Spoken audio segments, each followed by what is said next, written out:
Danielson has finished his project. It is alive. Let's take a look at this little Fiat. Let's get started.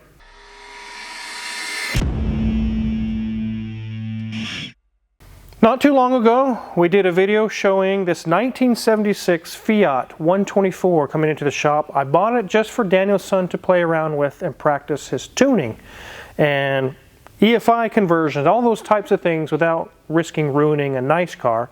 He wants to kind of get into some of that. Again, we don't do that here at Omega. We don't offer that service. But he wanted to practice it and learn it. The last time you guys saw this little Fiat, it was barely running, if at all. It still had its old carburetor set up, and it had been sitting for a number of years. I purchased it from someone who was needing the money really bad. It helped them out, and it helped Danielson out. I don't get a whole lot out of this myself, except for I wanted to really treat him to his dream. He wanted to start getting to tuning, and this was the perfect car to do it. It has a fun little engine. It has fun kind of a styling or whatever. But I don't have to worry about it getting beat up or crashed, or it's not a big deal. It turned out way better than I had ever expected. He did such a great job. Let's take a look around this little 124. We can see right away that the bumper is still yet to be installed, but we do see a nice little intercooler there. There's a few things to button up and finish it up, but as far as it running and driving, it is done. It does have some new tires on it. The old ones are about to blow. They had severe cracking. It says the same rust and everything you guys saw in the previous video. We're not going to do anything with that.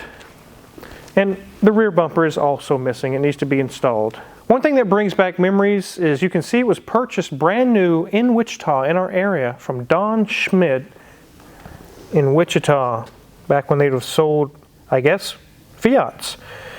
I remember them selling Dodge, as I remember. But yeah, Don Schmidt Dodge. They're no longer a dealership. They've gone under a long time ago. But this is the 1800 model. It had a 1.8 liter engine in it. Still does. We do see the Pininfarina sign on the side, a little F there. Styled by Pininfarina. It is an Italian car after all. It's in fair shape. It's not great, but it's not terrible either. The interior was really bad though. Let's let Mrs. Wizard show you guys how it's actually improved, even though it still looks terrible. Get ready. We've not seen the interior of this car because last time it was definitely not a car you could even sit in. It was bad. But you can see it has 82,867.3 miles. But as we look at our gauge cluster, lots of gauges back there. It's pretty impressive. Looks like they could be easily taken out and adjusted there. I've not seen that as an option in many cars today. But as we move up, oh look, it's the Grand Canyon. Yes, yes, we have a few, guts spilling out there. There's some foam. There you go. There's a nice trench going through there to that vent. But okay. But for the most part, maybe the skeleton is there. We could put a dash mat. That could cover much of that. Our wood is a little starved for moisture, so maybe we could put some oil on that and help that out. Well, we've got our warning lights here, and you only get 4. So we move down. Here's our radio, and it's seen better days as well. And if we move down a little further, oh, there we go. We have a cigarette lighter, and yes, that would have been a cigarette lighter back in 1976. We can control, I believe we should be able to control, but oh, there we go. It does switch. There we are. The plastic on this side does look good. We have a little bit of carnage over here where the foam is coming out, and we can see that it is a 5-speed manual. As we go back, well, the ashtray is in good shape. Still pivots. The center console area here is a little less than to be desired. A little more guts are spilling out. But we can see we do have the e-brake. Here is the seat, and for the longest time this seat was not installed because it was just easier to take it out and do work without it in there. And yes, unfortunately you can still see some of the foamy guts underneath there, but the seat cover does make it so much nicer and makes it to where you actually would want to sit on the seat, not on the foam. The door card is remarkably in good condition, at least on this side. On the driver's side, a little bit more of an issue. Let's look. Oh, good. Custom masking tape application. Very good. It does sort of match. Now, it's a little lighter than our leather, but at least it doesn't scratch your arm when you're, resting your arm on your windowsill. The back seat, the back shelf, yes, that's kind of what this is. Wizard, what are you doing? Oh, let that thing down. Oh, you're gonna put crap all over me. No, let that thing die. That thing is dead. Oh, that needs to go in the trash. But this is a cute little hoopty. We don't need a top. We're gonna drive this in good weather, so that needs to find a waste bin. But the bottom of the seat does look nice, and you actually do sit against that, and it does make a little bit of a cushion back there. Otherwise, it's very hard if you do sit back there. And when this seat was out, you actually sat back there, and it actually gave you a lot of leg room. The wooden steering wheel has also seen some better days. We have a very nice crack going there, there, there, and there. So it could use a new steering wheel, and if we look carefully, we can see through the haze of the acrylic there, it does say Fiat. So enough of this interior talk. I'm really curious what this engine is looking like and what all Danielson has done to beef it up. So Danielson, you've had your work cut out for you. You've done a ton of modification to this engine, huh? Yeah, I had to build it from scratch. Nobody supports this car. No, it's actually a really cool engine. It's a 1.8 twin cam, Fiat twin cam, which was designed by Lampretti, who used this technology that he learned from designing this engine in Ferrari engines, like the Ferrari Dino. It's pretty cool. It's got Ferrari technology in it. Yeah, he took everything he learned and he put it into this engine as a project, I guess. And Really, it came really out cool. really good. Yeah. So let's get the hood open. It's from what you guys saw the last time we looked at this car, it's completely different now. You're going to be surprised. Let's take a look. There we go. If you guys remember, this was a carbureted version of this engine, and it had very few electronics on it. Now it is electronically fuel injected and turbocharged. This is a pretty cool custom setup you have there. Yeah, I remember talking about that, and I mentioned about using some copper pipes. It would be kind of cool. And then the next day, copper pipes showed up because you bought them. Yeah, I was like, just went for it. We got to do it. Nobody's done copper pipes before. We got to do it. So I guess I'll start from this side of the engine and work my way over. There's a lot of things that have changed here. First thing I see, this is like a little black box. Yeah, that's a relay / fuse box. Mm-hmm. That's what I use to be able to power the fuel pump and the new fan. Okay, so if we take the lid off, there's actually like a modern car. Oh wow, relays and fuses. So you really needed to add that for what, a lot of the extra wiring and stuff you added? Yes, by adding the fuel pump, which didn't really have one, and then adding a fan, actually a bigger fan too. I had to add fuses and a relay because I can't really power a fan directly with the computer. I have to use a relay because it's like a big switch, but then also you have to fuse them to keep them all safe so it doesn't burn down. So all the relays that are inside this little box are actually controlled by your little ECU that we'll take a look at here in a minute. Yes, so there's a few open spots for any other mods that people want to do, but currently I'm using, I believe, 2 relays and 2 fuses, and then there's 4 left for other stuff. Okay, let's talk about this turbocharger. It just says turbo on it. It's like a Chinese clone, or what is that? Yeah, straight to the point. It's a turbo. That's all I can say about it. But it looks like it has the right flange and everything. You made your own exhaust here, like a U-shape? Yes, everything is custom built. Again, this car's not supported. Nobody makes parts for this thing as far as turbocharging it. So everything here is custom. We had to figure out how to make the turbo work because it didn't really fit. So we had to modify that too. And yeah, all the lines, everything's custom made. So this is actually cooled by coolant, huh? Yes. It has an oil feed up here and a drain, and then you have your 2 coolant lines right there. Well, that's very interesting.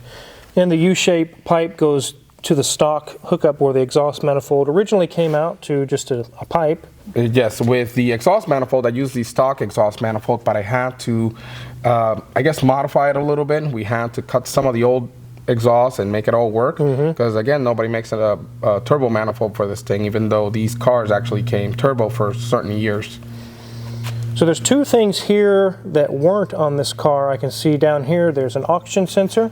You can see you got welded an O2 sensor bung. It's got an oxygen sensor now.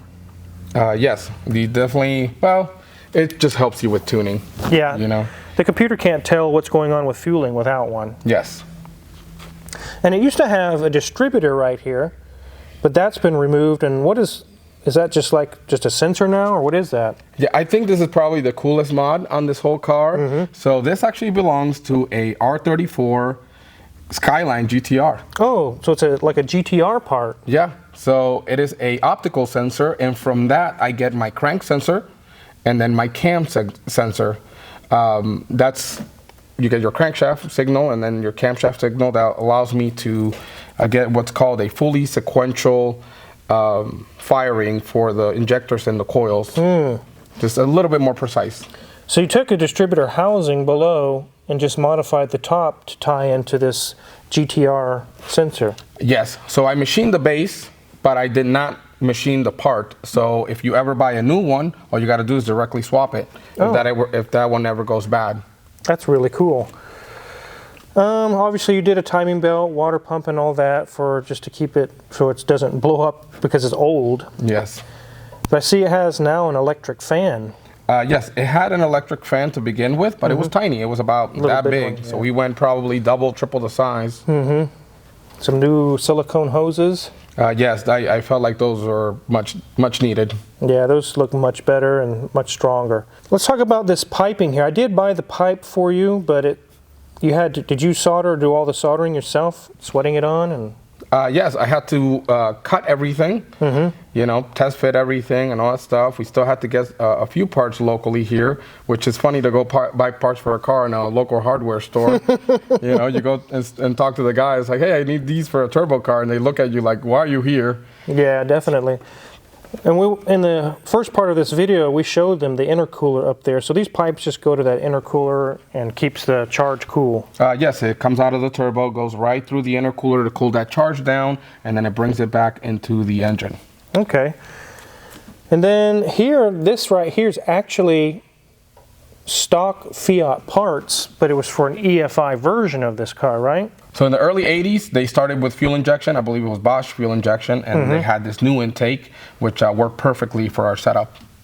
Okay, so we didn't have to do severe modification, but I can kind of see the little blue fuel injectors. That you definitely had to modify those. Those injectors, what are those? Those are Acura RDX injectors. Okay. I had the data for them, so I was able to use them. When it comes to tuning, it's very important to get your injector data, some voltages and stuff like that, some information you input into the ECU so it knows what the injectors are. So speaking of injectors, I've actually had people think when I'm talking with this type of thing that when you do a modification setup like this, you just run fuel straight to the injectors. You can't. You have to have a fuel pump that can offer the pressure to operate the injectors, and then you run it to a fuel pressure regulator first. Yes. Which is over here. I can see it on the firewall. You can see the little fuel pressure gauge that supplies with the proper pressure. Anything over what it's supposed to be goes right back to the tank. Pretty nice little setup there. Yeah. It's a simple one. We didn't have to go too crazy on that one. It was actually laying around from a past project, so I decided to repurpose it, and it works perfectly. So I see a lot of sensors on this intake plenum.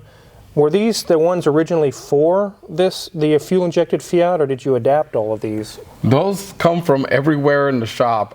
Some of them come from Hoovie's cars. Some of them come from your cars. Oh, yeah? So a lot of repurposed sensors, but I was able to calibrate them and make them work. Okay, so where did this is like a throttle position sensor? Yes. That one came from your Ferrari 308. From my 308? Yes, one of the parts that we got whenever we were building the EFI kit for that one. Oh, okay. And then this looks like a map sensor? Yes, that map sensor came from Hoovie's Land Rover Evoque, the Range Rover Evoque that he smashed. An Evoque? Yes. Wow. After the engine blew up, I went in there and took all the sensors from the old engine. That's very, very cool to repurpose things like that. So what is this little guy here? That is a intake temperature sensor that tells me what the temperature of the charge is. So whenever it gets too hot, it'll retard some timing so you don't get knock in the engine. That also came from your Ferrari. Wonderful. Where's the knock sensor located? So the knock sensor is right here on the side of the block. It's a little hard to see, but it's down there. Okay. That helps it with getting the timing right.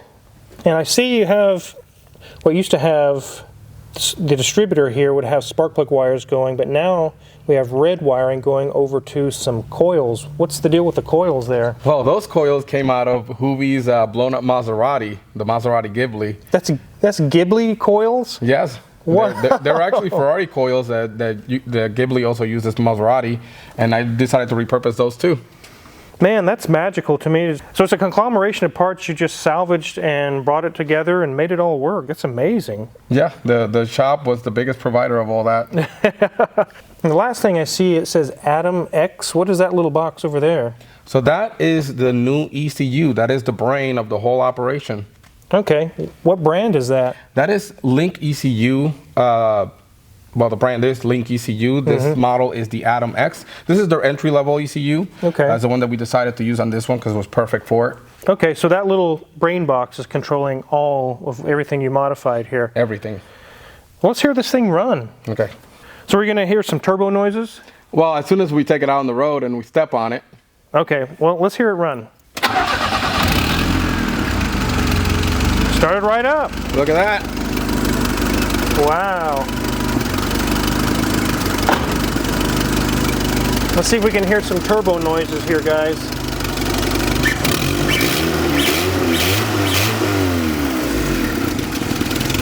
You can hear it a little bit. A little bit, yeah. Actually runs really good.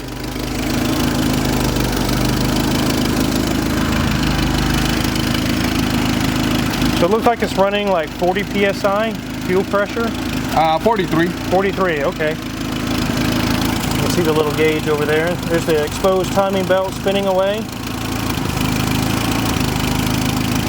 So the next thing we need to do is take this for a spin. We definitely need to take it out for a drive. I'm interested to see how this thing drives with this new upgrade. You ready for this craziness? Yeah, I don't know if we fit. Oh, we all fit in here. Just barely. Yep.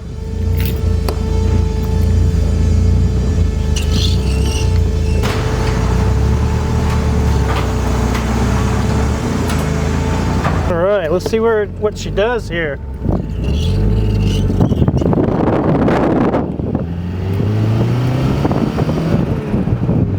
You can hear the little turbo. It goes stew, stew, stew, stew. Wow, that's so cool.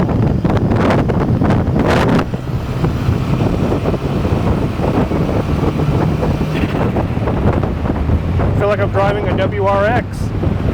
Stew, stew, stew, stew. This thing drives really good, man. Yeah. Give us some more gas.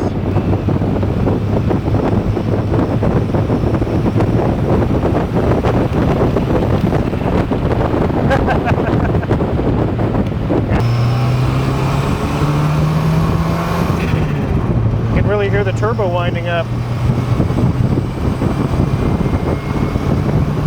Wow.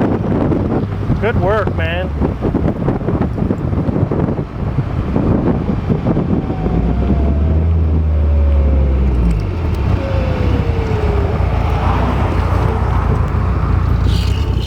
Man, that was great. Excellent work, man. That thing, I didn't drive it the first time, but I can feel it just got a lot more oomph. It wants to go. It's solid linear power. It's really cool. Yeah, now I do have a surprise. On my channel I said that when I built this for you, that I would definitely have a little surprise. Oh, a surprise. Yes. Is it another part off of my 308? No, not really. But, Okay. let's say you're going to have to cover your ears. So my ears? Yes. Okay, well, let's see what it is. So, get in. All right. Is it going to eject me out of the seat? No. Okay. Well, it could. It could. So, go ahead and start her up.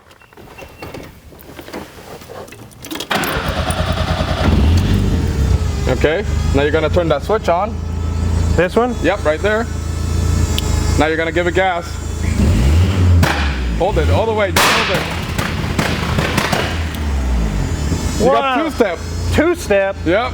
It's loud. Yeah, do it again. All right, I'll turn it back on. It makes a lot of smoke, too. Yeah, it does. Woo!